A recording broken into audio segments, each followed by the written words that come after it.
Buenas tardes. Muchas gracias a la Universidad Bolivariana de los Trabajadores por esta invitación. Felicitaciones a los que van a recibir su certificado por aprobar el curso introductorio. Y muchísimas gracias a Morela Delgado, quien fue la persona que hizo el puente, ¿no? Vamos a desarrollar el tema que me corresponde: petrodivisas, dependencia productiva y debilidad del Bolívar, que es la guerra económica y cómo derrotarla. Mi nombre es Luis Enrique Gabazut, soy del Movimiento de Batalla Social Punta de Lanza. Me acompañan acá mi esposa Zulika King y la camarada Yajaira Pérez, quienes están acompañándome para asistirme en este acto. Siguiente lámina, por favor. Bueno, si estamos hablando de guerra económica y todos estos temas de la economía, es necesario entender algunas nociones fundamentales de economía para poder comprender qué es lo que está sucediendo en la economía venezolana y en el país en general. Hay lo que se denomina en economía el ciclo fundamental del crecimiento económico. Eso es noción básica de teoría económica, que se lo dan a los estudiantes de economía pues muy temprano en sus estudios. Básicamente se produce en la sociedad, en la economía, un aumento de la demanda. Este aumento de la demanda por lo general se debe a un aumento del bienestar, acumulación de ahorro a lo largo del tiempo, las personas tienen más capacidad de consumo y de repente aumenta la demanda. Al aumentar la demanda se producen unos efectos a corto plazo, en el lapso de un año normalmente, ¿no? En ese corto plazo, por supuesto, aumentó la demanda, pero la oferta, la capacidad productiva, la capacidad de abastecimiento que tiene la economía está a un determinado nivel, ¿no? Ese determinado nivel, hasta que no se hagan las inversiones necesarias para expandir la capacidad productiva y aumentar la cantidad de producción, no puede satisfacerse la demanda. Eso es lo que se conoce como oferta insuficiente a corto plazo, o que la frontera de posibilidades de producción de la economía está en el límite y hay que expandirla. Por lo tanto, en ese corto plazo, dada esa situación que hay más demanda, pero la oferta permanece igual, se produce inflación, es decir, aumento de precios. Aumento de precios. Porque, lógicamente, la cantidad de producto es la misma, pero hay más cantidad de gente demandando y se produce un efecto como que de subasta, ese efecto entre oferta y demanda en la economía, y los vendedores suben los precios de las mercancías para satisfacer esa demanda. Muy bien, pero al subir los precios, los productores están generando mayor tasa de ganancia, lógicamente, porque si tú lo vendías a un determinado precio, tu ganancia era X, ahora lo vas a vender a un mayor precio, tu ganancia aumenta. Mientras que tus costos, fundamentalmente los salarios y otros costos de insumos a corto plazo, no están aumentando en la misma proporción. Se mantienen congelados, sobre todo en el caso a corto plazo de contratos de trabajo ya establecidos, acuerdos de insumos ya contratados, contratos de suministro ya contratados. Entonces todo eso se mantiene al mismo precio.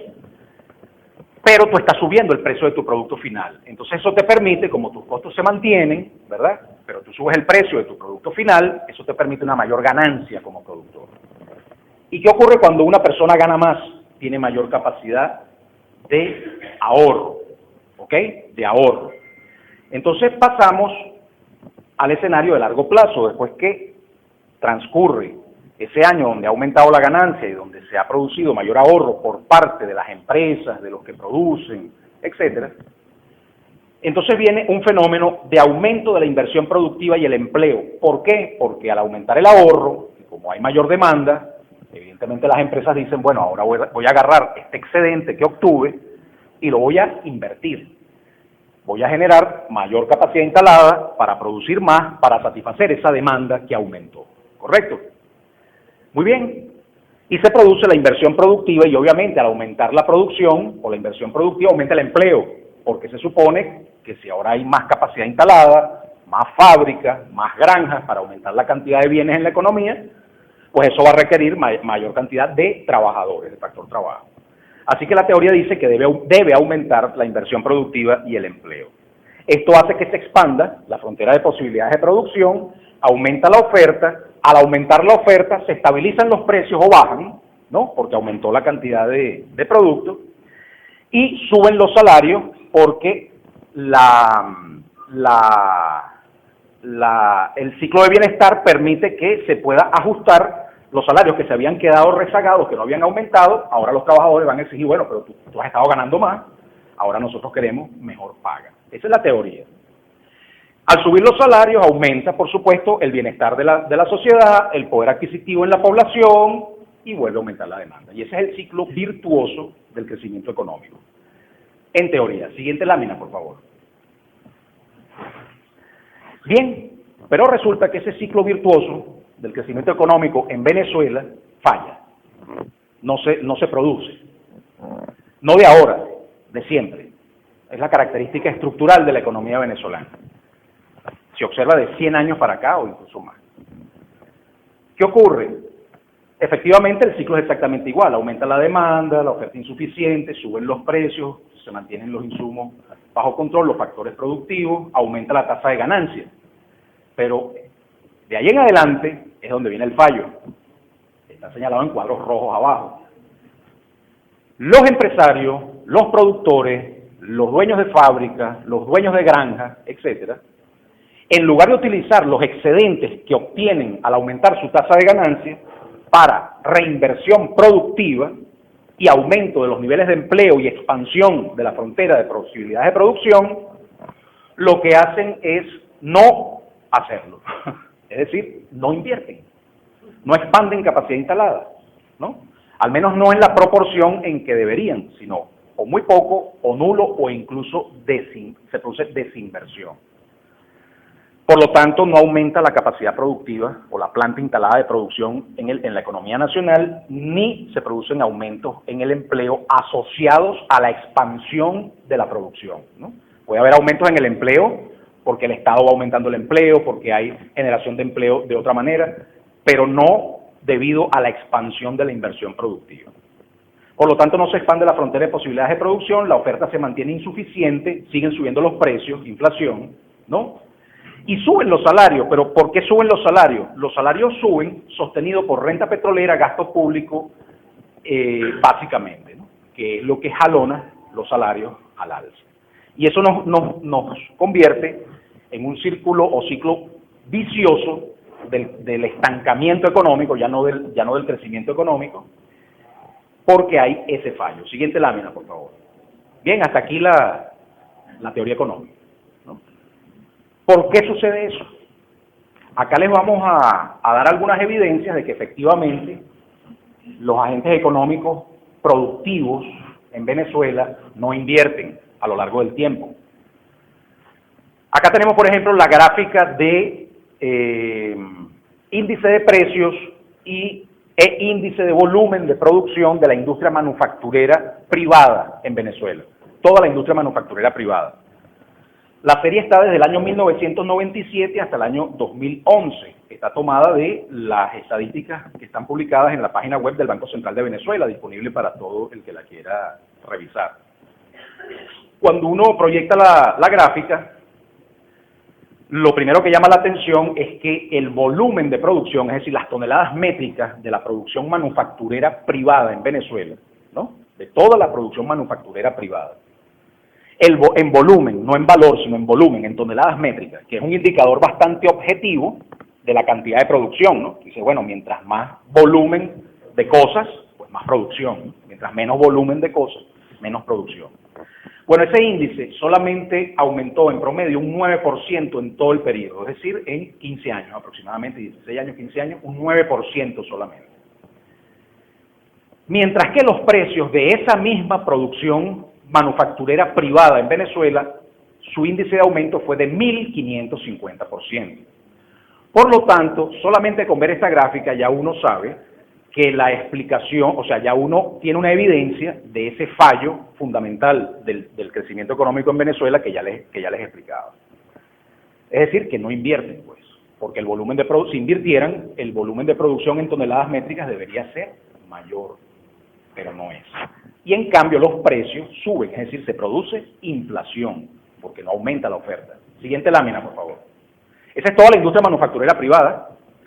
Eso incluye todas las transnacionales de manufactura, todas las ensambladoras de vehículos, toda la industria manufacturera, ¿ok?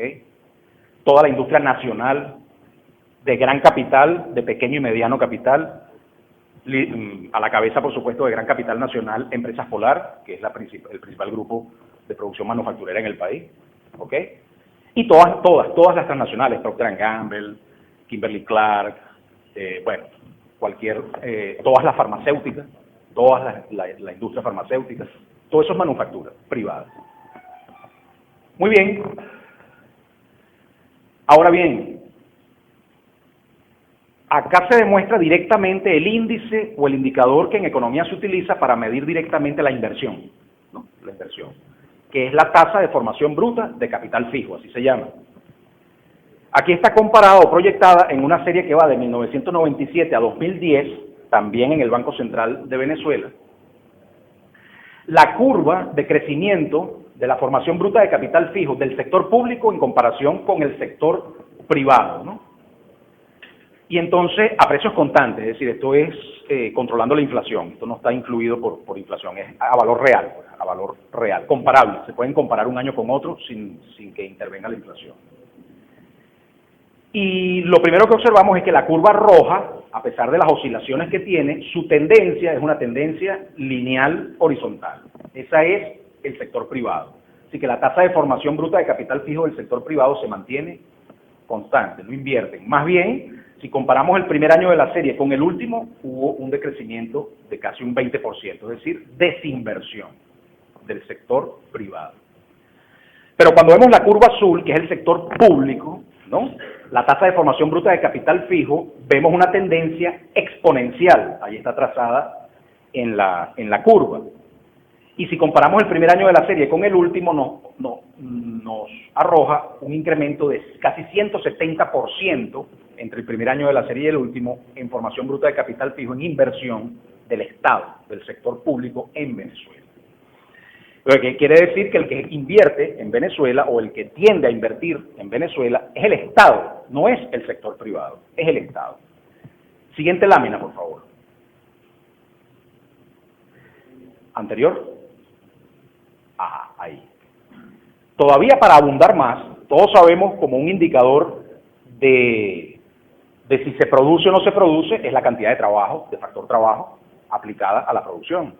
Si tú tienes un sector y tú quieres saber si produce más que otro, ¿no? Tú mides la cantidad de trabajadores que tiene. El que genera más empleo es el que se supone que produce más, obviamente. Acá nosotros vemos, aquí tenemos también por sector institucional, el público abajo la línea en azul y el privado arriba la línea roja, es la población de 15 años y más ocupada en la industria manufacturera, tanto del sector público como del sector privado. Es decir, la cantidad de trabajadores, pues el número de trabajadores. Bueno, vemos claramente la forma horizontal, prácticamente horizontal de la curva, ¿no? No hay una tendencia al crecimiento, o el crecimiento en todo caso es sumamente pequeño, al menos mucho más pequeño que 1.550%, ¿no? Que es lo que suben los precios en este sector, mientras que el empleo se mantiene prácticamente estable y el volumen de producción prácticamente estable. Estas son demostraciones objetivas de que el fallo de la economía venezolana está en la falta de inversión por parte de los agentes económicos privados y, muy importante, de la industria manufacturera privada, ¿no?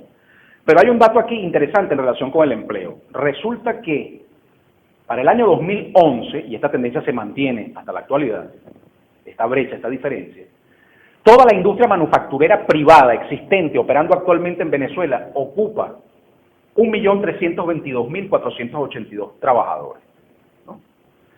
Mientras que toda la industria manufacturera del sector público, las empresas del Estado que se dedican a la manufactura, Lácteos Los Andes, Benvidrio, etcétera, etcétera, emplean en total, todas ellas, 59.584 trabajadores.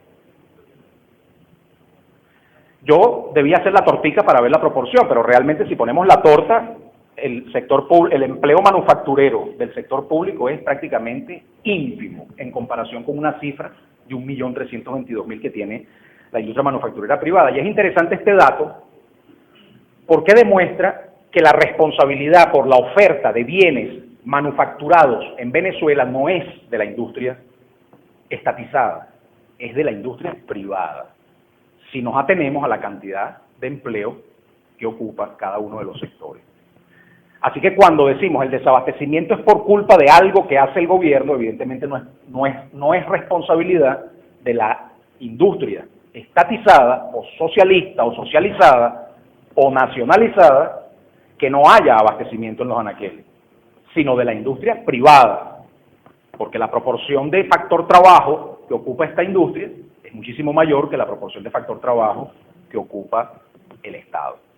Además de que todos sabemos que el Estado, por sus características de tendencia a la ineficiencia, al burocratismo e incluso a la corrupción, ¿verdad? Que todos lo sabemos, eso no se tapa el sol con un dedo, obviamente, más bien sobreabunda en el empleo necesario, ¿no? O sea, más bien esta cifra denota un exceso incluso del empleo que seguramente es necesario para producir la cantidad de bienes que producen las empresas del Estado. O sea que la diferencia entre ambos sectores sería todavía mayor. Siguiente lámina, por favor. Pero entonces la inversión productiva no aumenta a pesar de nuestras enormes ventajas absolutas, comparativas y competitivas. ¿Por qué esta gente no invierte? ¿Por qué la empresa privada no invierte? ¿Por qué las transnacionales no invierten? ¿Por qué Procter & Gamble no abre 4 fábricas más? ¿Por qué Empresas Polar no monta 4 fábricas más? ¿Por qué si las van montando pero una cada 10 años y con un poquito ahí, una plantica adicional? ¿Por qué no se mandan una duplicación o una triplicación de la capacidad instalada, por ejemplo, en una década? ¿Por qué no lo hacen? ¿Por qué no lo hacen? Y no lo hacen teniendo Venezuela todas las ventajas, llámalas como quieras, comparativas, absolutas, competitivas, de todo tipo, para que aquí haya inversión rentable. Es decir, invertir en Venezuela, montar un negocio en Venezuela, una fábrica, una granja, una procesadora, es buen negocio, es muy buen negocio, comparado con cualquier otro país del mundo. Muy buen negocio, muy rentable, altamente rentable. De hecho, nosotros cumplimos con todos los factores teóricos que los economistas neoliberales del Banco Mundial, por ejemplo, Sachs es un economista del Banco Mundial, Sachs, que es de donde está tomada esta información, ¿no? Y Sachs menciona 4 factores, 4 ingredientes en una fórmula económica que son necesarios en una economía, valga la redundancia, para que haya inversión productiva, es decir, para que sea atractivo para cualquier empresa, local o extranjera, invertir allí. Él habla de recursos financieros abundantes para la inversión en capital físico, es decir, posibilidades de adquirir maquinaria y tecnología. Nosotros tenemos una renta petrolera en Venezuela que nos permite importar toda la maquinaria y toda la tecnología que se desee. Capital humano. Nosotros tenemos acá en Venezuela recursos humanos de muy buen nivel, ¿no? Incluso comparables en su nivel de calidad con los países desarrollados, ¿no? Recurso humano muy bien, y también la mano de obra calificada es excelente, muy aceptable a nivel internacional, ¿no? A pesar de que el ahorro es muy bajo, pues dice que en los países con un ahorro bajo, en Venezuela el ahorro es bajo, ¿no? Las personas tienden a ahorrar poco. Sin embargo, tenemos la renta petrolera. Entonces, nosotros no necesitamos esperar a que la gente ahorre para de allí tomar los recursos que nos permitan comprar las maquinarias, ¿no? Importar las maquinarias, sino que nosotros ya tenemos ese ahorro ya listo. Está en el subsuelo, es el petróleo, es nuestra renta petrolera. Nosotros ya tenemos ese recurso para comprar la maquinaria directamente, sin esperar a que la economía ahorre para poderlo hacer. Abundantes divisas para importar bienes de capital, a pesar de que el sector exportador no petrolero es ínfimo, porque aquí las exportaciones no generan las divisas, porque fíjese, tú puedes tener mucho ahorro en tu moneda local, pero si no tienes divisas para comprar la maquinaria afuera o la tecnología, no haces nada con esa cantidad de recursos que tienes en moneda local. Pero nosotros tenemos recursos suficientes y además tenemos las divisas, porque las genera el sector petrolero, a pesar de que nuestro sector exportador no petrolero es muy pequeño. De hecho, todas esas empresas, todas esas grandes transnacionales, todas esas grandes empresas de gran capital nacional, a pesar del enorme capital que tienen, a pesar de las enormes, porque ustedes pueden decir, bueno, pero tú puedes decir que a lo mejor una pequeña mediana empresa venezolana no es competitiva para exportar. Dices, no puede competir porque no tiene los niveles de calidad, la capacidad, el músculo financiero. Pero Procter & Gamble, General Motors de Venezuela, qué sé yo, Kimberly-Clark, cualquier empresa de estas supergigantescas que operan aquí en Venezuela, no tienen capacidades, conocimiento desarrollado, know-how, capacidad organizativa, dinero y todo para competir con sus productos en los mercados internacionales. Ellos podrían exportar desde aquí, desde Venezuela. Lo que pasa es que es una decisión tomada en el marco de la estrategia de rediseño del planeta en la globalización, que Venezuela no es un país para la producción hacia la exportación. Venezuela es un país ya van a ver para qué es Venezuela. Tenemos capital público, tenemos bienes comunes, externalidades abundantes, tenemos el índice de vialidad asfaltada per cápita más alto de Latinoamérica, tenemos un servicio eléctrico muy aceptable con muy buena penetración de energía eléctrica en toda la geografía nacional, y para las zonas industriales que se ubican en las ciudades, la disponibilidad de energía eléctrica es abundante, estable y la más barata, una de las más baratas del mundo, ¿no? La energía eléctrica, que es un componente importante de la producción industrial en cualquier país. Nosotros tenemos sistemas de agua potable muy aceptables y estables, sistemas sanitarios, educación pública accesible a todos los niveles. Todo eso son indicadores que toman los neoliberales, el Banco Mundial, en una economía para saber si es negocio o no hacer inversión productiva allí. Y tenemos tecnologías disponibles fácilmente por la vía de la importación. Siguiente lámina, por favor. Pero no se queda ahí en ese modelo de Sachs, sino que cuando uno se pone a darle vuelta a la cabeza de todas las ventajas que tiene nuestro país para invertir productivamente, uno se pone y llena toda una lámina con una chorrera de ventajas y todavía se le ocurren a uno ventajas adicionales. Mano de obra altamente calificada disponible y a precio internacional competitivo, porque un ingeniero venezolano formado, por ejemplo, en la Universidad Central de Venezuela, en la Universidad Simón Bolívar, en la UNEFA, en la Universidad de los Andes, en cualquier universidad del sistema público de universidades, tiene un excelente nivel como recurso humano, como ingeniero, del que pueda tener un ingeniero europeo, o un ingeniero en Japón, o un ingeniero en la China. Excelente. O sea, no tiene nada que, digamos, no hay una diferencia apreciable en términos de productividad. Y a un precio internacional competitivo, porque hay que ver lo que cuesta un ingeniero en Europa, o un ingeniero en Japón, o un ingeniero en Estados Unidos, a lo que cuesta un ingeniero aquí en Venezuela. Entonces tienes un tremendo ingeniero por 2 lochas. Eso es un atractivo para tú venir y hacer un negocio aquí. Condiciones climáticas benéficas, bueno, eso está más que de más decirlo. Ubicación geográfica privilegiada en relación a mercados internacionales. Bajos costos asociados al cumplimiento de legislación ambiental, porque aquí tenemos buena legislación ambiental, pero mala supervisión en su aplicación. Entonces cualquier empresa que se instale aquí evade la legislación ambiental, es tremendo negocio funcionar en Venezuela, porque hay que ver lo que cuesta la regulación ambiental allá en Estados Unidos, o en Europa Occidental, o en Japón, ¿no? O en China. Bueno, en China también este es un factor competitivo de China, ¿no? Bueno, ese es un factor competitivo de nosotros, porque cuando uno lo analiza tiene que ser objetivo en esto, ¿no? Más allá de si es legal, de si es moral, de si no es moral. Estamos bajo la lógica de alguien que quiere venir y hacer un negocio. Exactamente, si no es ético, bueno, perfecto, pero es una ventaja, o sea, el hecho es que es una ventaja. Tú te instalas aquí y evades la regulación ambiental, y eso es un costo que tendrías que pagar si te instalas en otro país, ¿ok? Bajos costos, infraestructura logística aceptable. Aquí tenemos el puerto de La Guaira, no es un puerto de cuarta generación, pero tampoco es un pinche puerto, pues. Igual Puerto Cabello, igual otros puertos que tenemos en el país, una infraestructura portuaria bastante aceptable, aeroportuaria también, carreteras aceptables. Estamos un poco en deuda con la parte de transporte ferroviario, pero los planes de expansión en ese sentido van marchando. Bajas tasas de impuestos, tributación no vinculada al patrimonio y contabilidad ajustada por inflación, ¿no? O sea, básicamente aquí el factor baja tasa de impuestos es lo mismo, y además una alta tasa de fácil evasión fiscal, ¿no? Entonces cualquier empresa que se instale aquí es la golilla del mundo, porque no tienes una supervisión tributaria tan estricta y tan cancerbero como la tienen en Estados Unidos, en Europa y en otros países del mundo. Entonces, eso también es un atractivo para invertir aquí, pero sin embargo no invierten, ¿no? Disponibilidad abundante de minerales y biodiversidad, una cosa que en otra parte tienes que traerla de otros países, trasladarla de grandes distancias. Aquí tenemos disponibilidad de eso. Fuentes de financiamiento accesibles, abundantes, flexibles y de muy bajo costo.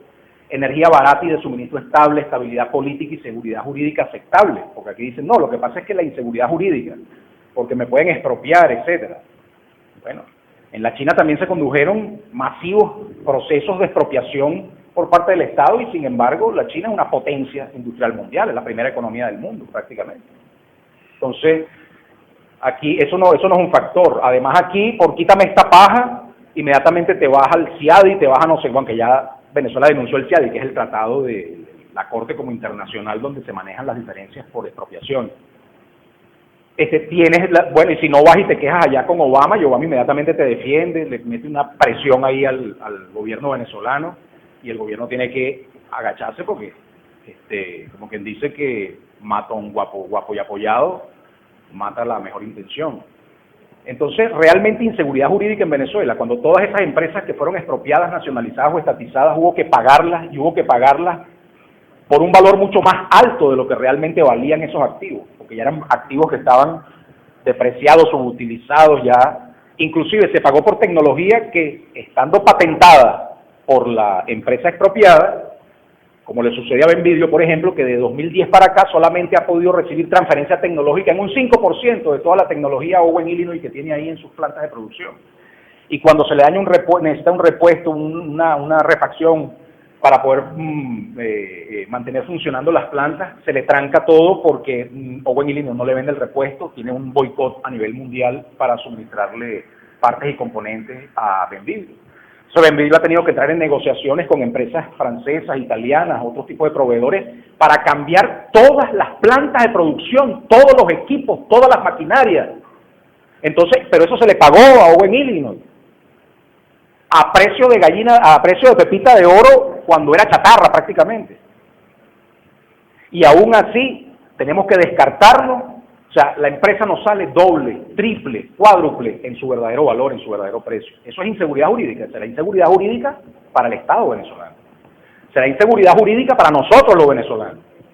Pero para la transnacional no es inseguridad jurídica. Para la transnacional es el negocio del siglo. Llegas allá, le exprimes la vida útil a toda esa maquinaria y después te la compran como que si fuera nueva.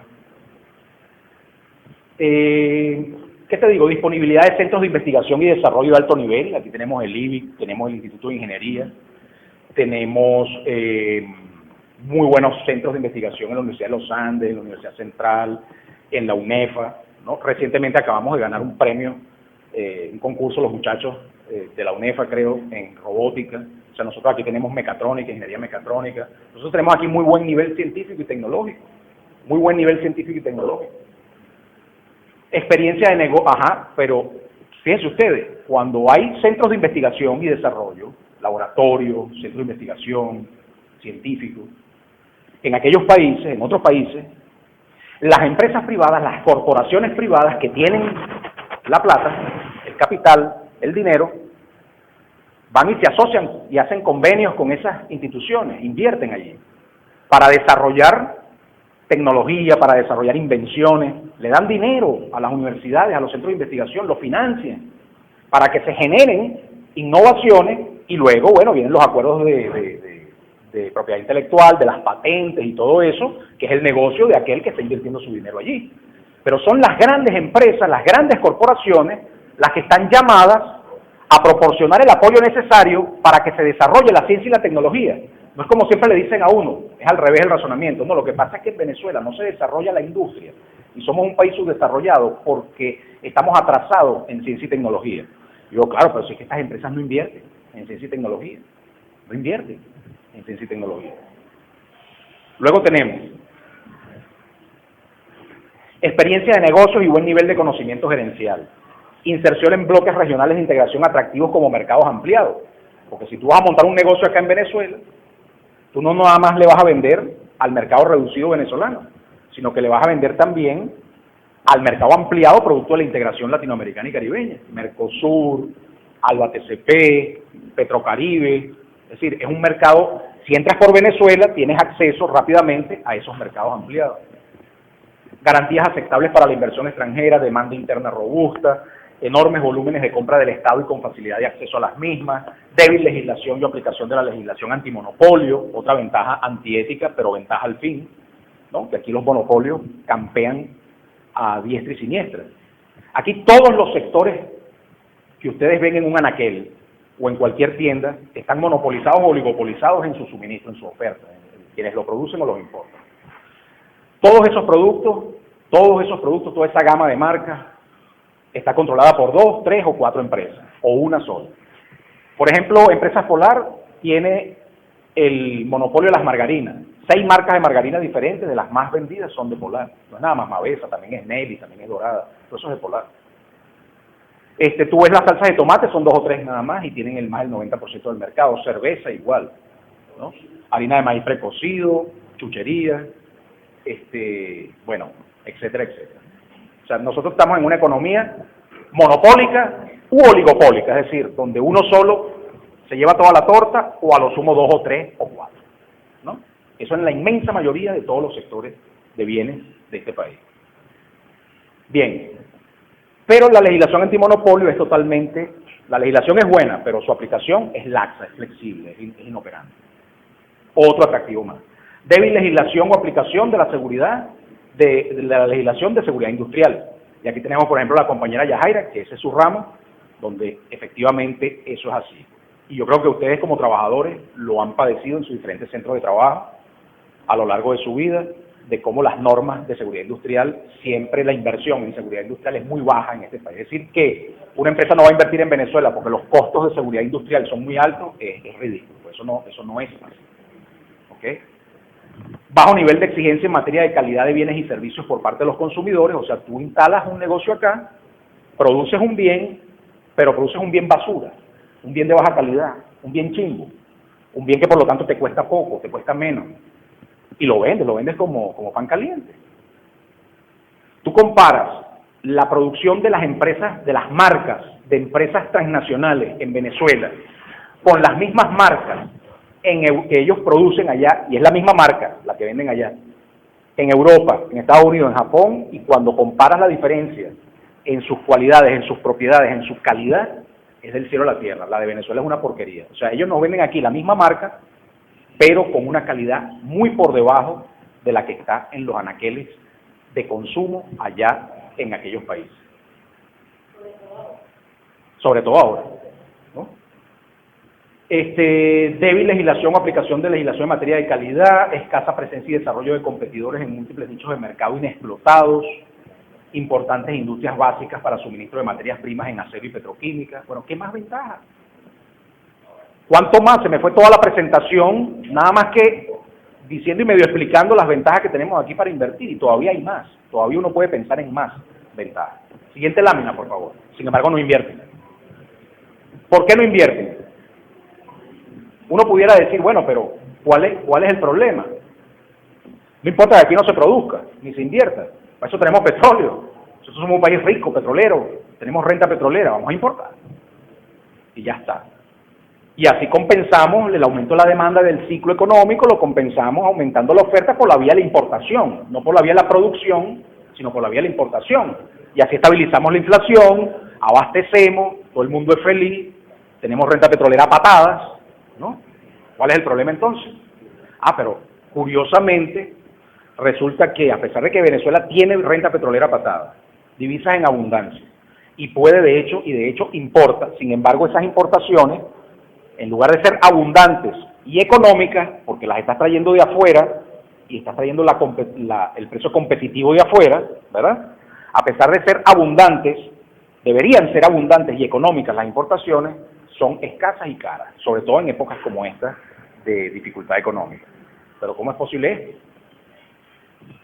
¿Por qué motivo nuestras importaciones son reducidas y costosas, ¿no? Y al mismo tiempo, ¿por qué no se invierte? Bueno, siguiente lámina, por favor. Siguiente lámina. Bien. ¿Por qué nuestra producción es insuficiente y cara y también nuestras importaciones? Respuesta, porque las empresas productivas, entre comillas, transnacionales y nacionales, se orientan al negocio mucho más rentable y menos riesgoso de la renta petrolera, mercantilismo extractivista de la mercancía dólar, tal cual como hacían aquí los españoles, los portugueses, que venían a llevarse el oro y la plata. Igualito. Simplemente ahora, en lugar de llevarte el oro y la plata, te llevas el petróleo, pero te lo llevas ya convertido en divisa, o sea, te llevas el dólar. Como que si el dólar estuviera ahí debajo de la tierra, tú llegas, lo sacas y te lo llevas. Ese es el negocio. Por eso no invierten. No me vengan con cuentos chinos, de inseguridad jurídica, de no sé qué cosa que el Estado socialista, de que estos comunistas nos tienen locos, que este comunismo nos está matando, que no me vengan con ese cuento. Las empresas transnacionales y nacionales de gran capital en Venezuela, privadas, no invierten porque se dedican es al negocio de la sustracción de la renta petrolera, que es mucho más rentable, mucho menos riesgoso. No tienes que montar plantas, correr con todos esos riesgos, contratar trabajadores, problemas de todo tipo. No te tienes que esforzar, tu esfuerzo es mínimo, es un negocio financiero, es un negocio simplemente de invertir unos reales aquí, me gané un dinero, un interés, un negocio financiero, extraer la renta petrolera. ¿Cómo lo hacen? Primero, no aumentando la inversión productiva, porque si aumentaran la inversión productiva tendrían que usar divisas, porque la tecnología y todo eso viene de afuera, tendrían que comprarla, tienen que gastar divisas, y la idea no es gastar divisas, la idea es llevarse divisas, hay que mantener esa idea aquí en mente. Todo empresario privado en Venezuela, sobre todo de gran capital, lo que está pensando es cómo sacar divisas, no cómo gastar divisas. Cualquier cosa que implique gastar $1 para ellos es inaceptable, ¿no? Y el fraude importador. Por eso nuestras importaciones son costosas y escasas, porque hay un fraude importador horrible, generalizado, masivo, atroz en la economía venezolana, atroz. Yo recomiendo la lectura de los estudios en este sentido específico de Manuel Suterland, que están publicados en internet, específicamente en Aporrea, él los publica allí, y en otras partes donde los retransmite, pongan ahí Manuel Suterland, y ustedes verán las cifras específicas del fraude importador. Siguiente lámina, por favor.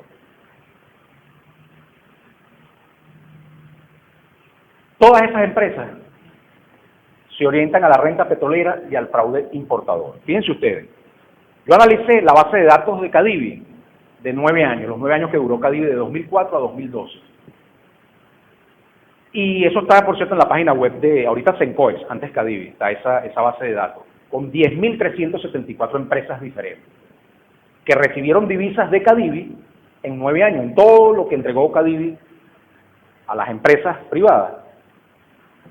Fueron 10.374 empresas que recibieron dólares, divisas. Cuando tú ordenas, yo lo que hice fue que ordené de mayor a menor todas esas 10.364 empresas, a ver cuál fue la que más divisas recibió en esos 9 años y cuál fue la menor, y así las ranqué de mayor a menor. Y tomé las 100 primeras, las 100 que más dólares recibieron. Las 100 que más dólares recibieron el 45% de todas las divisas. O sea, la mitad de todo lo que entregó Cadivi en 9 años. La mitad de todo lo que entregó Cadivi en 9 años fue para 100 empresas nada más, 100 empresas de este país.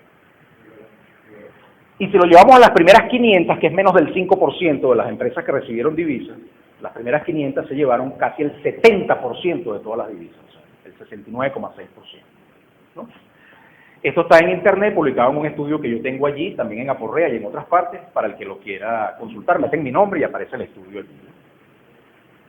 Lo interesante de esto es que de esas 100 primeras y también en las 500, la inmensa mayoría de las empresas son extranjeras. Son extranjeras. O sea, las divisas se lo están llevando son los extranjeros. Las divisas no se las está llevando más nadie. Cuando aquí hablan, y yo hice este estudio, porque esto fue en la época que estaba sonando muchísimo el asunto de las empresas de maletín y el desfalco a la nación de los 20.000 millones de dólares, 25.000 millones de dólares que se llevaron en 2012, el presidente Maduro dijo que también en 2013 se llevaron una cantidad equivalente, ¿no? Y mandó y creó una comisión presidencial que investigara eso para ver qué fue lo que sucedió allí, y el Ministerio Público empezó a sacar unas listas de empresas de maletín que se habían llevado las divisas. Bueno, yo con esta investigación lo que demuestro es que las supuestas empresas de maletín, si la cifra es esa, si la cifra son 25.000 millones de dólares en solo un año, solo en 2012, es imposible que no hayan estado implicadas las grandes empresas transnacionales y de gran capital nacional, porque Cadivi no entregó esa cantidad de divisas, no da la suma, pues. La cantidad de divisas que si sacamos a las empresas transnacionales y nacionales, la diferencia que queda de lo que entregó Cadivi es tan pequeña que no llega jamás a 20.000 millones de dólares. Entonces, a juro, si se llevaron 20.000 millones de dólares o 25.000 millones de dólares, claro, el fraude no fue solamente por Cadivi, también fue por el SITME, también fue por otros mecanismos de fuga de capitales. Pero incluso tomando en cuenta esos factores, mi investigación me arroja que necesariamente las supuestas empresas de maletín no son de maletín nada. Son estas las empresas que se llevan los dólares. Son ellas. El desfalco a la nación se debe en el grueso a las empresas transnacionales y a las empresas de gran capital nacional principalmente. En cuanto a los dólares distribuidos de la renta petrolera al sector privado a través de Cadivi, ¿no? Porque si es a través del CIRME, que eran los bonos, ahí está implicada es la banca privada principalmente, pero también banca en general. ¿Okay? Siguiente lámina, por favor. Aquí se demuestra, pero en aras a abreviar un poco, que estas empresas tampoco exportan, que ya lo habíamos dicho, ellas tampoco exportan. O sea, no producen, se llevan las divisas, como está demostrado en la tabla de Cadivi, y no exportan. O sea, no le producen ni un peso de divisa a este país. Siguiente lámina, por favor, porque resulta que cuando uno ve las empresas que exportan, casi todas son exportaciones no petroleras, ¿no? Casi todas son pequeña y mediana industria nacional. O sea, venezolanos con muy pocos recursos, con las uñas, que le están echando pichón, por ejemplo, Intermarine, allí en Guatire, cuando uno va por la Intercomunal, pasas el Buenaventura, llegas a eso, donde está la lanchota, ellos exportan lanchas. Ellos tienen años exportando lanchas. Ese es el tipo de gente que exporta en este país. Pero anda a ver una gran empresa, si exporta o no exporta. Polar, por ejemplo. ¿Por qué Polar no exporta? ¿Por qué Polar no invierte? Ahorita recién la revista Fortune sacó a Lorenzo Mendoza entre los millonarios más millonarios del mundo con una fortuna personal, o sea, en su cuenta bancaria de él, como individuo, Lorenzo Mendoza, de 3.000 millones de dólares, 2.900 millones de dólares. 2.900 millones de dólares. Pero ¿cuánto cuesta montar otra? Si él agarra de su propia fortuna personal 2.900 millones de dólares y agarra 500 millones de dólares, le quedan todavía 2.400 millones de dólares en su bolsillo de él, y hay que ver lo que invertiría con 500 millones de dólares. Para más harina de maíz, para más arroz, para más salsa de tomate, para más todas esas cosas que ellos producen allí en ese grupo. Pero no lo hacen, porque está imbuido exactamente de la misma lógica de las empresas extranjeras. Por cierto, Polar es una empresa extranjera, para quienes no lo saben. Alimentos Polar, Cervecería Polar, Pepsi-Cola Venezuela, las tres principales empresas del grupo Polar. Alimentos Polar, que es la que más nos interesa porque es la que tiene que ver con el alimento, es una empresa que en más del 50%, en el 55% de su capital accionario hasta 2012, que es donde tenemos la información, pertenecía a dos grandes grupos financieros bancarios mundiales. El Deutsche Bank alemán y el Credit Suisse Bank, la banca suiza. Esos son los dueños de Alimentos Polar.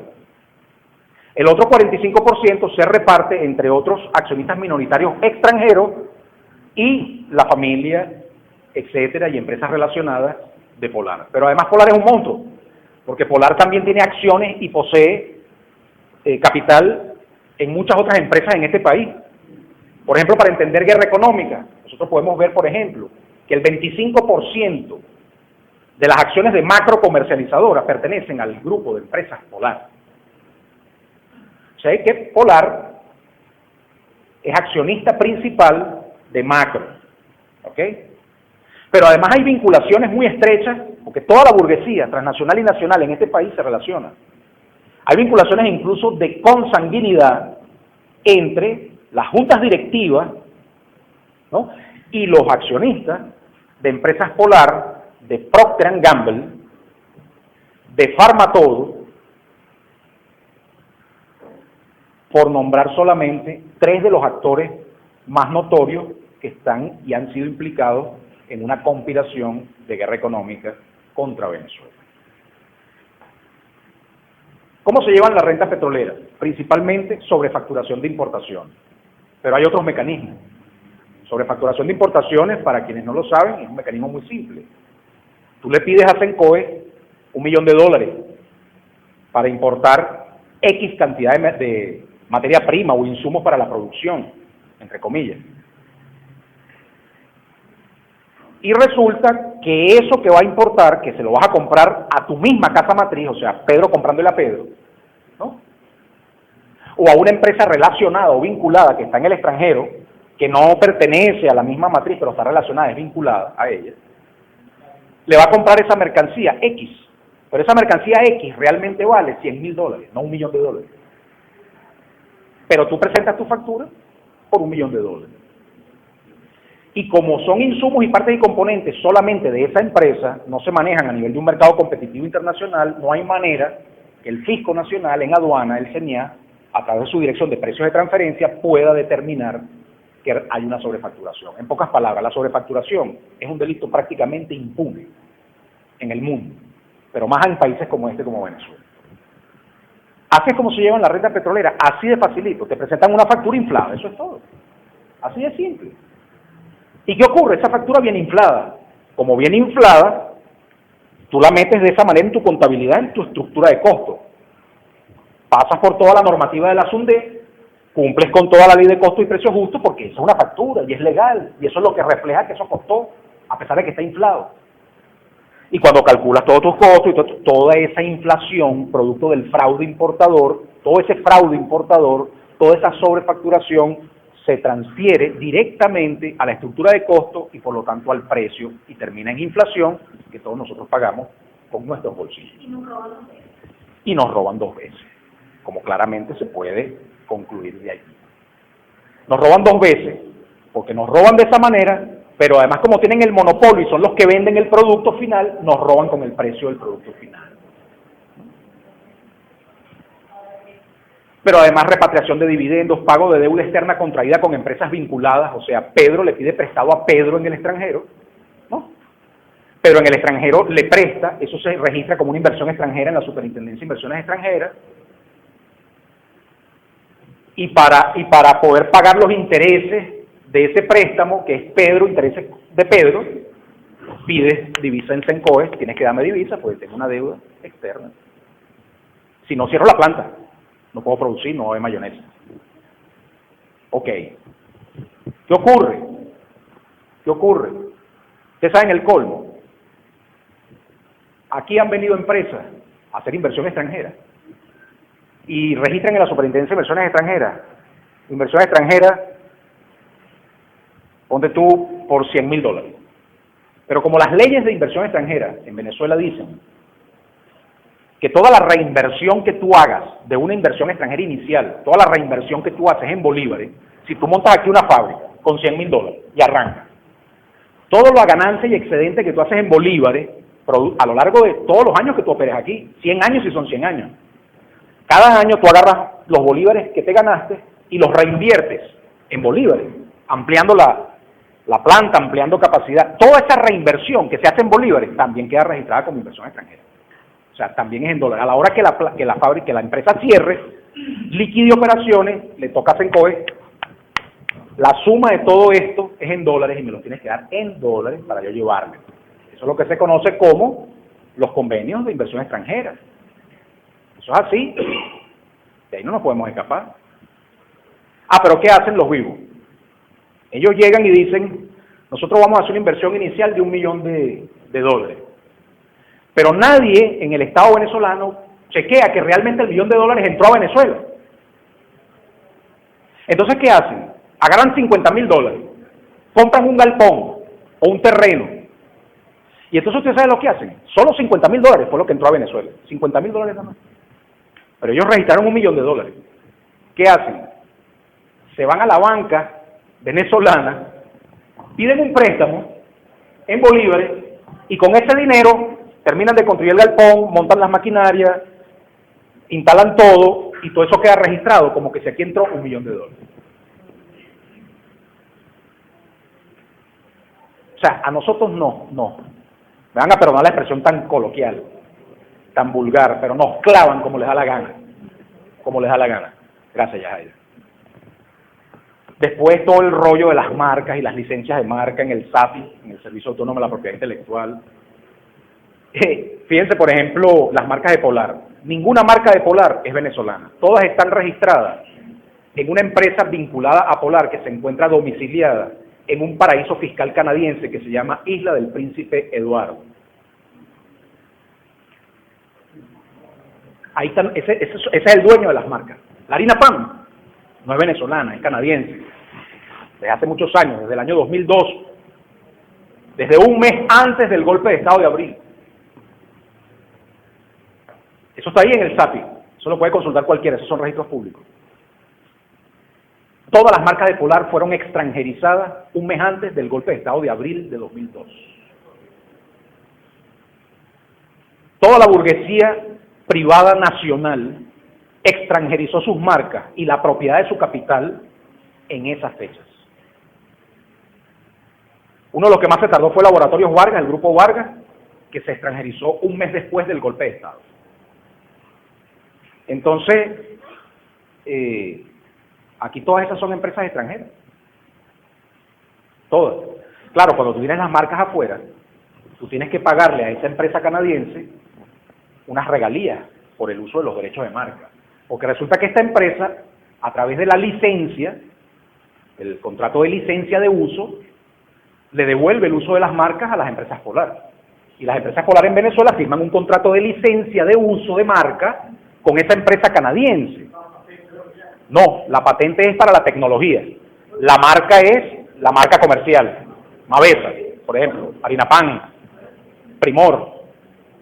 Todo eso está allá, hermano. Claro, tú por un contrato de licencia de uso tienes que pagar. ¿Y a quién se lo tienes que pagar? No, señor, el dueño de eso es un extranjero. La empresa es de ellos, vinculada allá. Una empresa fantasma que ellos crearon allá. O una corporación a la cual le han cedido eso y con la cual tienen algún tipo de relación. Y resulta que ellos, por el uso de esas marcas, cobran y cobran en dólares, porque son una empresa extranjera, eso está allá. Entonces, se encoge, dame dólares para pagar los derechos de licencia de uso de marca, que son las marcas de hace 70 años de este país, de hace 80 años, ellos no dicen. Su propaganda dice, la cultura, Harina Pan es Venezuela, tú eres Harina Pan, tú eres Primor. Somos Polar.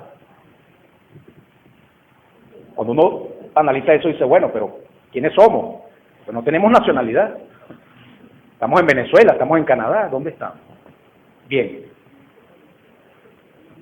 Y no solo eso, sino también contratos de... Déjame ver, gracias. Contratos de transferencia tecnológica, ya vimos el caso de Envidio, pura coba. Contratos de asistencia técnica, que viene un tipo para acá, extranjero, a darnos asistencia técnica por la tecnología que tenemos montada aquí en la transnacional Procter & Gamble, una máquina que estamos montando, y viene un técnico especialista de Alemania y nos va a dar aquí un entrenamiento y unas asesorías técnicas y cobra en horas hombre. Esos son contratos que oscilan entre $200,000, $300,000, $400,000 cada uno, ¿no? De un consultor que viene a dar asistencia técnica. Pero eso en la CIEX, en la Superintendencia de Inversiones Extranjeras, ni se le hace seguimiento a eso, ni se sabe qué fue lo que ese consultor dijo, ni si dejó, aunque sea una hojita, un folletico de lo que enseñó ahí. No queda demostración palpable de cuál es la asistencia, supuesta asistencia técnica. Pero se encoge. Dame $400,000 porque yo tengo que pagar la asistencia técnica. Y eso después, cuando se acumula todo, es lo que ellos llaman, el Estado me debe divisas. No, es que el Estado no me ha pagado las divisas, es que no me ha liquidado, la deuda en divisas que tiene conmigo. Claro, legalmente sí es así. Pero una cosa es lo legal y otra cosa es lo legítimo, es lo decente, es lo que realmente nos conviene como país y como sociedad. Compra de bonos de deuda pública denominados en dólares, etcétera, etcétera, mecanismos de sustracción, eso es lo que son mecanismos de fuga de capital, fuga de divisas, sustracción de la renta petrolera. Siguiente lámina, por favor.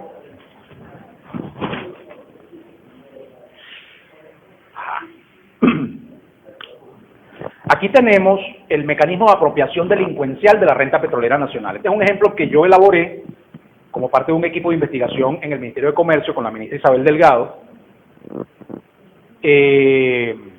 sobre empresas polares, ¿no? Lamentablemente por el tiempo no les puedo explicar cómo es el mecanismo, pero en definitiva lo que significa es que la inversión extranjera es el medio a través del cual nuestro petróleo patrio termina en la banca suiza.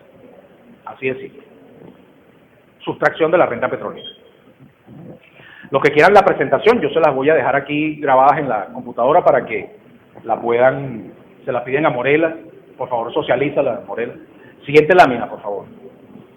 De todas maneras la voy a hay ya varias de estas láminas publicadas en Aporrea, en diferentes foros que yo he dado, etcétera, y estudios.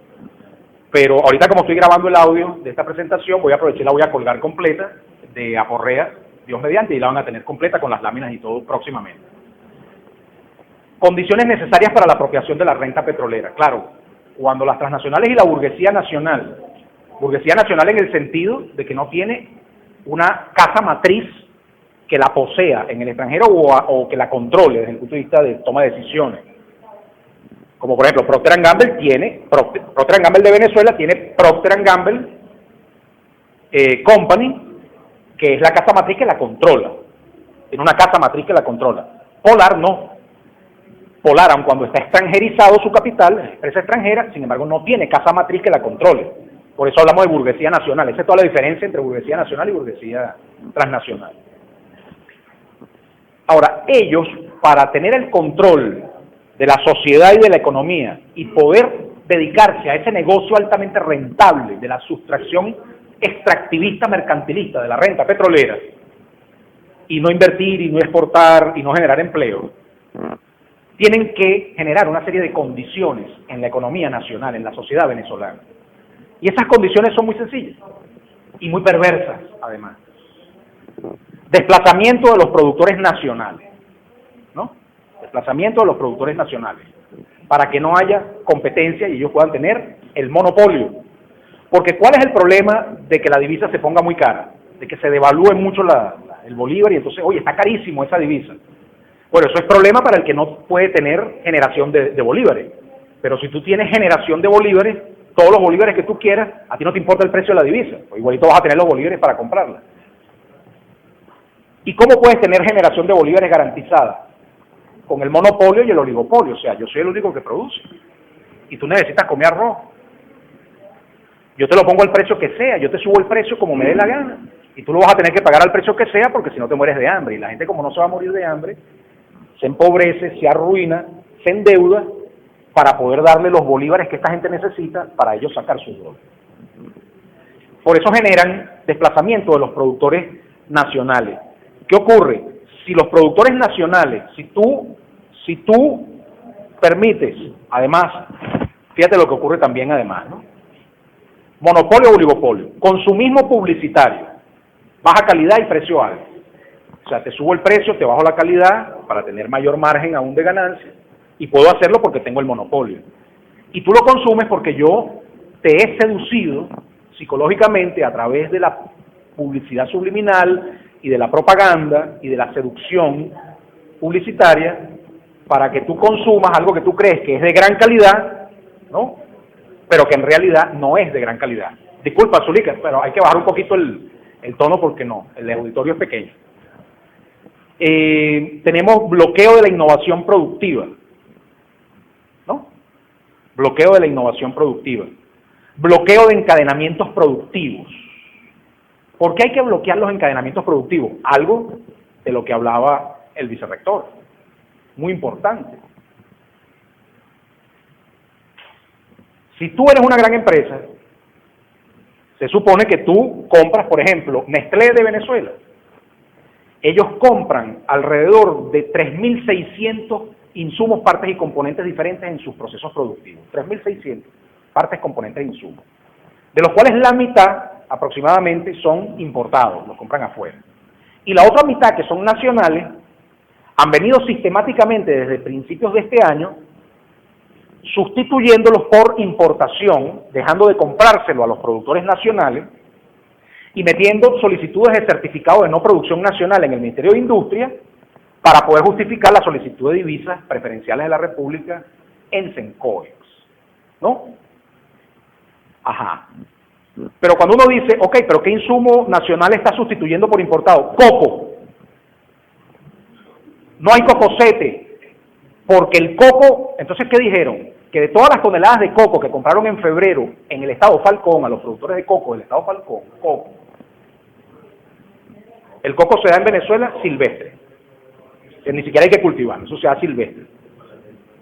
Bueno, no, de 16 toneladas que compramos, solamente una cumplía nuestros requisitos de calidad del coco. Ah, tú vienes después de 80 años produciendo cocosete en Venezuela a decir que el coco venezolano no tiene calidad. y lo vienes a decir ahorita. Qué casualidad, en plena guerra económica, ¿no? Bueno, pues le han pedido certificado de no producción nacional de coco y creo, no tengo la certeza, pero creo que se lo aprobaron y le están dando dólares para que importe coco rallado. Pero además, en el último mes me enteré que están haciendo lo mismo con el mango. Esto no es invento. Esto no es invento. Nestlé está pidiendo certificado de no producción nacional de mango.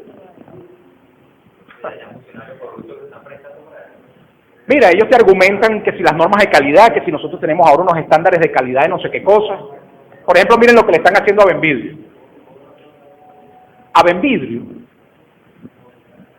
Nestlé le compra envases de vidrio. Por ejemplo, para las compotas. Ellos sacaron una compota, tú sabes, como el arroz ese con pedacitos de cambur, y entonces ya eso no es arroz regulado. Que si margarina con sabor a una brizna de ajo, y entonces ya eso no es margarina regulada. Bueno, igual, ¿no? Sacaron la compota Nestum, que es la compota con cereales, ¿no? Ajá. Compota de cereales, ok. Y así se saltan el precio, son una compota. Y eso entonces lo que hace es que ahora en lugar de tener que venderla al precio regulado, la vendes 3, 4, 5, 6 veces más el precio. Bien. Y ellos tienen una línea de producción en Benvidrio que le suministra esos envases. El envase de 4 onzas y de 6 onzas para compota.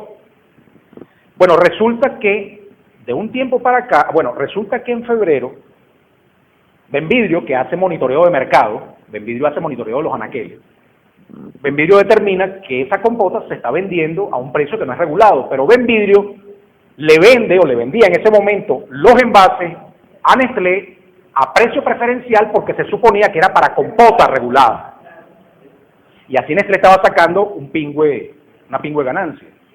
Benvidrio llegó y tomó la decisión, Nestlé, oye, te vamos a subir el precio de los envases de vidrio porque tú los estás usando para un producto que no es regulado y ya no te lo podemos vender a precio preferencial. Eso tumbó las ganancias de Nestlé en esa línea de productos. Bueno, a raíz de eso recrudeció una política que introdujo Nestlé de que ahora Nestlé le exige a Benvidrio 0 defecto en la línea de llenado de compota. 0 defecto es lo siguiente: si una sola botellita de compota, un solo envase de compota, se rompe 2 metros antes o 2 metros después del punto de llenado de la compota, Nestlé para la línea de producción, agarra todo el lote que le suministró Benvidrio, al cual pertenece ese envase, todo el lote, que el lote es en tiradas de un día, o sea, todo un día de producción de Benvidrio, y exige su inmediata destrucción. Lo tienen que romper. Benvidrio lo tiene que destruir. Lo normal, en términos internacionales y aceptable en este tipo de industria, es una paleta antes, una paleta después. Cuando sucede una rotura en el punto crítico, en la zona crítica, destruyes una paleta antes, destruyes una paleta posterior y continúas con el lote, continúas produciendo. Pero no vas a exigir la irracionalidad de un lote completo de producción, porque ellos supuestamente ahora recibieron la instrucción de su casa matriz allá en Suiza, que es donde está la casa matriz de Nestlé, de que la política de ellos es 0 defectos, porque eso es producto para los infantes, para los bebés, y entonces un bebé, entonces, en una oportunidad le dijeron que, y si el bebé agarra el pote y le empieza a dar así contra el suelo y se rompe, ¿no? Es una cosa absurda. Si eso sucede, meten presa a la mamá, ¿verdad? Que es la que tiene que estar vigilando al bebé, ¿no? Ok. Bueno. Dominio importador, hegemonía académica, para que ustedes vean todo lo que hace esta gente, ¿no? Todo lo que hace esta gente. Bueno, ahora Benvidrio tiene ese problema con Nestlé, pero a la final lo que quiere Nestlé es, mediante una norma técnica, no de baja calidad, un subterfugio, decir, no podemos comprar más envases de vidrio en Venezuela, no existe productor capaz de satisfacer nuestros requisitos en Venezuela, certificado de no producción nacional, se encoge, dame dólares para importar los envases de vidrio. Y por supuesto sobrefacturarlos, que no es comprar el envase de vidrio legalmente afuera. Eso no sería, ¿qué sentido tendría eso? ¿Qué sentido tiene que Nestlé se tome toda la molestia que se está tomando con el mango, con el coco, con los envases de vidrio, para traer eso de afuera, si ya lo tiene aquí mismo? Para comprarlo legalmente, lo que realmente vale, ¿Ustedes creen realmente eso? O sea, hay que ser bien bobo para creerse eso, ¿no? Evidentemente Nestlé está detrás de un negocio, y el negocio es, obviamente, sobrefacturación de importaciones y seguir sustrayendo renta petrolera a manos llenas. Siguiente lámina, por favor. Bueno, ¿por qué la crisis se siente más ahora que antes? Si esto es estructural, porque hasta aquí todo esto es estructural. Todo esto es estructural. El problema de la renta petrolera, la sustracción de la renta petrolera, el negocito redondo de la renta petrolera es una cosa de 100 años para acá. Eso no es nuevo. Eso no es nuevo. ¿Por qué ahora la crisis se siente más que antes? Bueno, yo lo clasifiqué en dos escenarios. El escenario o época de vacas gordas y el escenario o época de vacas flacas.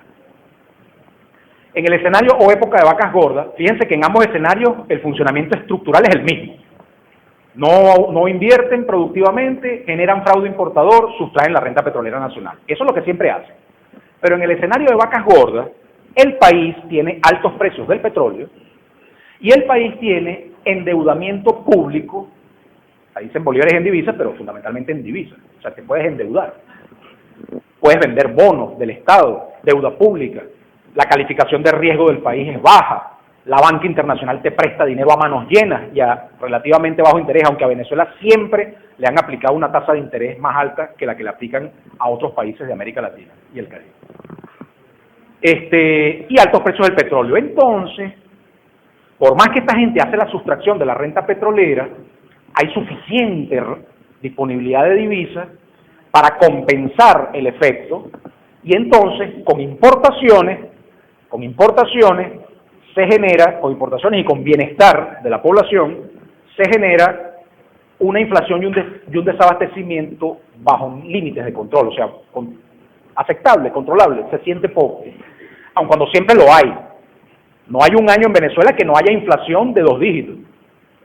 Nunca en Venezuela la inflación de no sé cuántas décadas para acá ha sido de 1 dígito.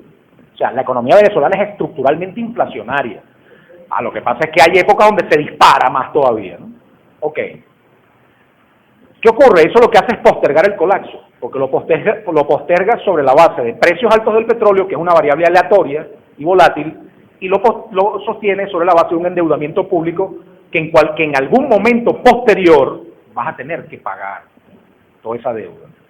Y entonces llegamos a la época de vacas flacas, que es la época actual, la época de vacas flacas, donde tenemos bajos precios del petróleo y una crisis de la deuda pública. ¿Por qué una crisis de la deuda pública? No porque no la podamos pagar ni la hayamos venido pagando, sino porque no tenemos financiamiento externo, o sea, los prestamistas extranjeros no le quieren prestar a Venezuela en dólares. ¿Ves? No nos quieren prestar dinero al Estado, ¿no? Al Estado, ni a los privados, ni a nadie.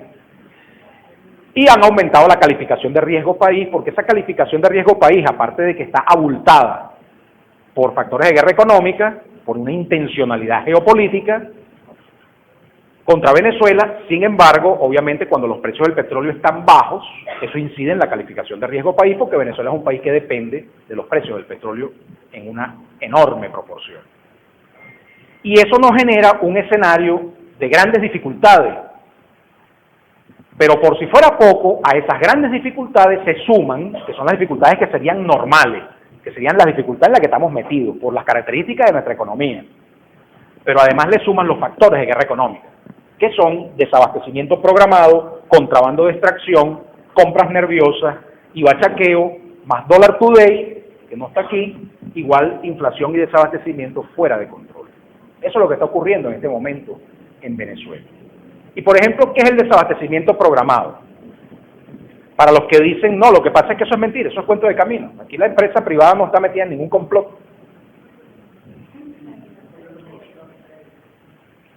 Mira, una estrategia que utilizan para el desabastecimiento.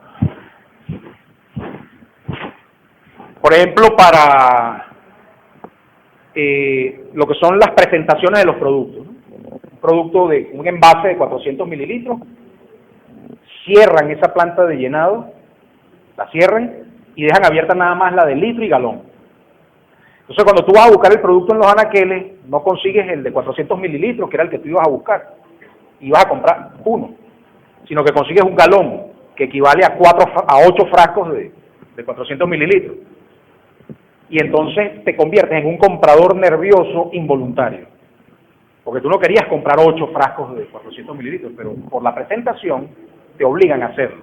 Eso está ocurriendo y está ocurriendo mucho, ¿no? Eso está ocurriendo con Colgate-Palmolive, eso está ocurriendo con Procter & Gamble, eso está ocurriendo con varios proveedores, sobre todo de productos de aseo personal e higiene del hogar, ¿no? Pañales también, ¿no? Bueno, contrabando de extracción, todos lo sabemos, el bachaqueo, etcétera, etcétera. Claro, y una cultura del consumismo, exactamente, una demanda altísima, ¿no? ¿Por qué hubo ese boom de la demanda en Venezuela? Por la prosperidad generada a raíz de las políticas de inversión social que acometió el Estado, el sector público. Ah, pero ¿le vamos a echar la culpa a eso?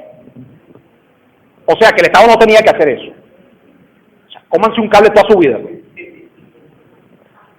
El Estado no tenía que redistribuir la renta petrolera. Nada más a ellos. Nada más a ellos.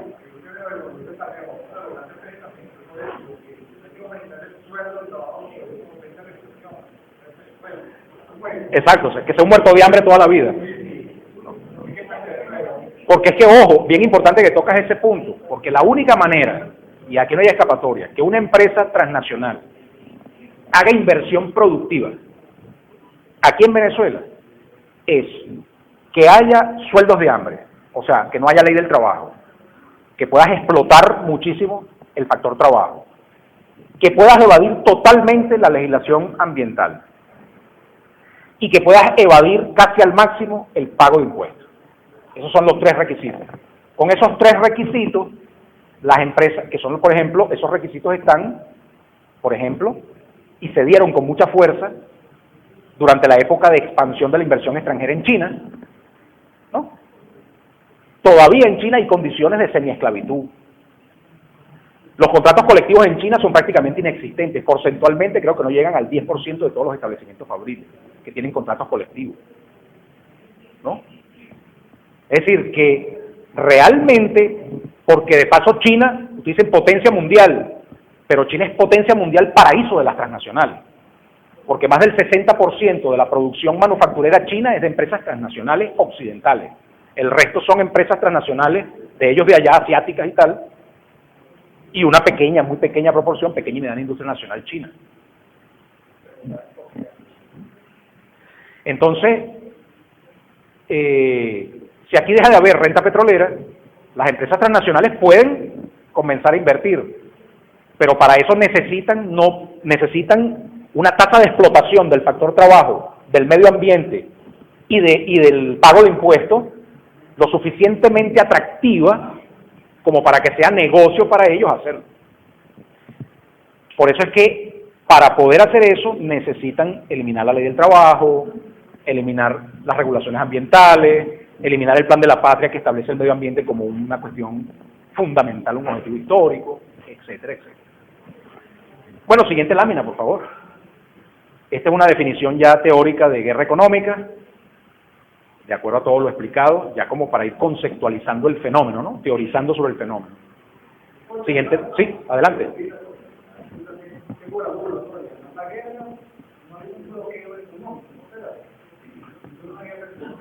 Mira, bloqueo económico no tenemos todavía, aun cuando ocurre, por ejemplo, lo que le hace Owen Illinois a Benvidrio es un bloqueo económico, es un boicot, basado en las patentes de la tecnología.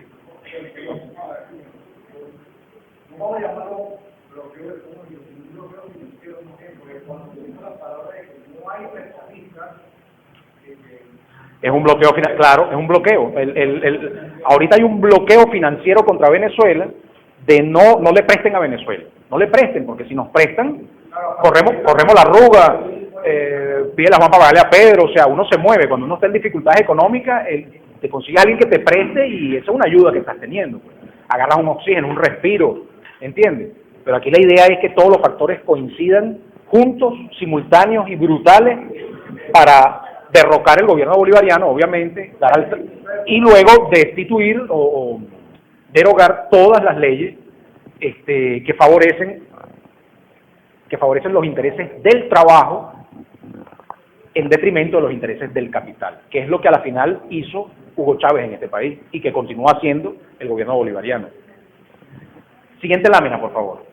Bueno, ya esto es, digamos, más teórico, la cadena de relaciones causales que explican la inflación y el desabastecimiento, es decir, la guerra económica en escenario de vacas gordas, siguiente lámina, en escenario siguiente lámina, de vacas flacas, ¿no? Y siguiente lámina, de vacas flacas con factores de guerra económica. Pero no lo voy a explicar porque se va demasiado larga la charla, pero sería buenísimo poderlo explicar, porque además se puede entender, no es para economistas, ni para matemáticos, es una cosa que cualquiera de nosotros, y sobre todo ustedes como trabajadores, pueden entender perfectamente. Siguiente lámina, por favor. Bueno, aquí esta sí la vamos a explicar. Y no es por qué no hay un estallido social. ¿Por qué no hay un estallido social? Porque la cosa está ruda, la cosa está severa, y además es continuada, prolongada en el tiempo. Bueno, esta es una serie estadística que va de 1976 a 2013, y es la serie estadística de la inflación y la pobreza en Venezuela. La curva de inflación, la curva de pobreza. Tenemos pobreza general y pobreza extrema. Ahí están reflejados en los diferentes colores. Y está demostrado en todas las economías, en todas las épocas históricas de la economía venezolana, pero también en todas las economías del mundo, tanto desarrolladas como no, que existe una relación directa entre inflación y pobreza, lo que se conoce como una correlación positiva directa, es decir, si aumenta la inflación, aumenta la pobreza, si disminuye la inflación, disminuye la pobreza, y si se mantiene la inflación, se mantiene la pobreza. Y esta relación es científica, es estadística y está observada en todas partes del mundo. Y en la historia de Venezuela también. Fíjense cómo las curvas, por supuesto, en ciencias sociales ningún indicador donde tenga que ver el ser humano es totalmente como una curva matemática perfecta, ¿no? Siempre tiene oscilaciones, variaciones, pero en línea general la tendencia siempre es una alta correlación positiva. Sube la inflación, sube la pobreza. Se mantiene la inflación, se mantiene la pobreza. Baja la inflación, baja la pobreza. Y así, siempre es así, siempre. Hasta el año 2005. 2005.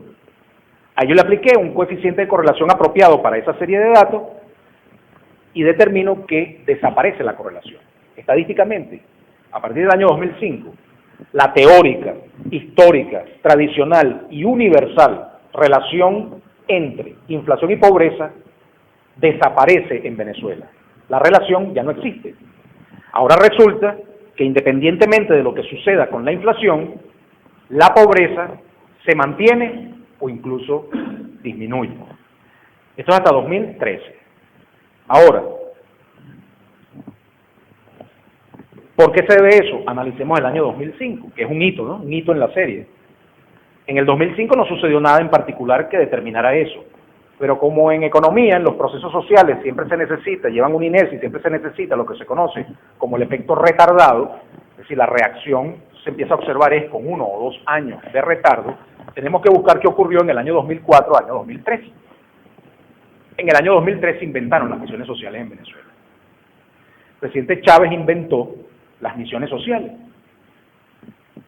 Un invento de la Revolución Bolivariana, reconocido por la UNESCO, reconocido por Naciones Unidas, ha venido a ser estudiado por muchos países del mundo, acá Venezuela, eso de las misiones sociales, porque es un fenómeno que ha funcionado, y ha funcionado para romper esa relación y mitigar la pobreza. Entonces, la enorme inversión social que hace el Estado en gasto público hacia la población, que antes no se hacía. Siempre se ha hecho, pero era muchísimo menos. Y en tan extensa medida y con tanta penetración hacia los sectores que realmente lo necesitan, es decir, no se queda en la cadena de corrupción, ¿no? A pesar de que se queda y se sigue quedando mucho en la cadena de corrupción, sin embargo es todavía más lo que le llega realmente a la población. Y le llega en muchos sentidos, porque es verdad que ahorita el salario mínimo no alcanza, ni siquiera con el más reciente aumento que hubo, ahí mismito, al día siguiente, la burguesía llegó y subió los precios por su monopolio y oligopolio como le dio la gana. Una prueba del monopolio que hay en Venezuela en precios es que aquí los precios en todo el territorio nacional suben el mismo día. No hay esa diferencia que tú dices, oye, en una economía normal, de mercado normal, competitiva y tal, ¿no? Sino que al día siguiente en Caracas subió la empanada un 20% y te vas a cualquier parte del país y la empanada ya subió un 20% en todo el país. Y eso que el sector de empanadero, aun cuando no es un monopolio ni un oligopolio, sin embargo está cartelizado, espontáneamente cartelizado, es una cosa increíble. Bueno, ese aumento del 30% se evaporó al día siguiente porque todo amaneció más caro. Todos sabemos que todo amaneció más caro al día siguiente. Primero que sabemos que eso no tiene impacto real. Mira, hay unos estudios de Tony Bosa, economista Tony Bosa, que están publicados también en internet, en Aporrea, donde él demuestra cuál es el efecto de un aumento en el salario, en el sueldo, pues en la remuneración del factor trabajo, sobre la estructura total de costos de producción de los productos de consumo masivo en Venezuela. Y demuestra que no llega, o sea, un aumento del 50% en el factor trabajo impacta en la estructura total de costos de producción en menos del 10%. Entonces, el precio final del producto solamente se afecta, o debería afectarse, en a lo sumo, un 8 o 10%, no un 50%. Pero esta gente no solamente le sube el precio un 50%, sino más de lo que representó el aumento de salario, y al día siguiente. Aquí aumentó el salario en 30% y todos los productos subieron más de un 50% en su precio, porque lo que estaba a 80 bolívares, ahora está en 130 o 120. Lo que estaba en 100 se montó en 140, en 150, en 160. Pero el aumento del salario fue solo 30%. Pero además el efecto de eso es solo un 10% o menos. Eso está calculado, eso se puede sacar la cuenta. No hay una transferencia 1 a 1 entre un aumento del factor trabajo y un aumento de la estructura total de costos de producción. ¿Por qué? Porque el trabajo no es lo único que cuesta en la producción, no es el único insumo a la producción, sino que también está el mantenimiento, los insumos importados, las materias primas, la energía eléctrica, los servicios, etcétera, etcétera. El alquiler del local, etcétera, etcétera. Bien.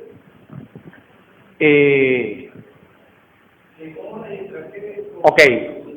Aumenta el precio del producto, se aumente también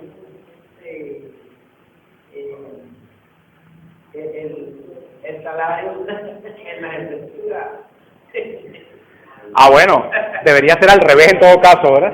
Bueno, si duplicaste el precio, entonces duplica la remuneración al factor trabajo. Fíjense, pero yo les decía, esto es para entender que aun cuando efectivamente el problema es grave porque el salario no alcanza, sin embargo la estructura de misiones, grandes misiones y de programas sociales del gobierno redistribuyen la renta petrolera a la población, ¿no? Y mitigan el esfuerzo, nos ayudan. El Estado nos echa una mano en nuestros gastos. Fíjense, por ejemplo, está calculado que en el hogar promedio latinoamericano, el gasto en servicios básicos, electricidad, agua, aseo y telefonía, 40% del gasto. Ese es el promedio en Latinoamérica, un hogar promedio en toda Latinoamérica. El 40% del ingreso familiar se va en pago de servicios básicos. ¿Por qué? Porque en muchos de esos países no llegó Chávez, no llegó Evo, no llegó Correa, que llegaron y nacionalizaron los servicios básicos, sino que ahí siguen siendo privados. Y entonces ahí lo tienes que pagar bien caro. Aquí en Venezuela, realmente, ¿qué porcentaje, quiénes de los que estamos aquí, en su hogar, se les va el 40% de todo el ingreso mensual del hogar en luz, agua, teléfono y aseo? ¿Qué porcentaje entonces? ¿Un 5%? Un 5%, ¿verdad? Máximo, 5%. Pero no solo eso, aquí tenemos telefonía móvil y celular. Y además nos está agarrando el síndrome ese de tendonitis en los pulgares porque además te pegas de ese celular rudo. Anda a hacer eso en Chile. Se te va el sueldo, compadre. Se te va el sueldo. En mensajito de texto y en habladera. Aquí no tenemos limitación, eso es infinito aquí. Aquí nada más, hasta que el pulgar ya no te da más, se te hinchó, tuviste que ir al médico y por eso dejaste de usar el celular. Luego tenemos educación, por ejemplo. Vayan a Chile. En Chile hay una pelea, ustedes lo saben, de los estudiantes de bachillerato. Una pelea horrible de los estudiantes de bachillerato. Para que la educación de bachillerato sea gratuita. Bueno, resulta que esa educación de bachillerato no es gratuita ahí en Chile. Y es bien cara. Además Piñera, que era el sinvergüenza que estaba ahí cuando esa pelea, del presidente de ese país, llegó y tuvo, y yo lo llamo así porque de verdad me pareció despreciable su respuesta, pues él llegó y dijo que él no consideraba, le parecía una aberración que la educación pública de bachillerato fuera gratuita en Chile, porque era injusto, una gran injusticia que los hijos de los ricos, la educación les fuera a salir gratis.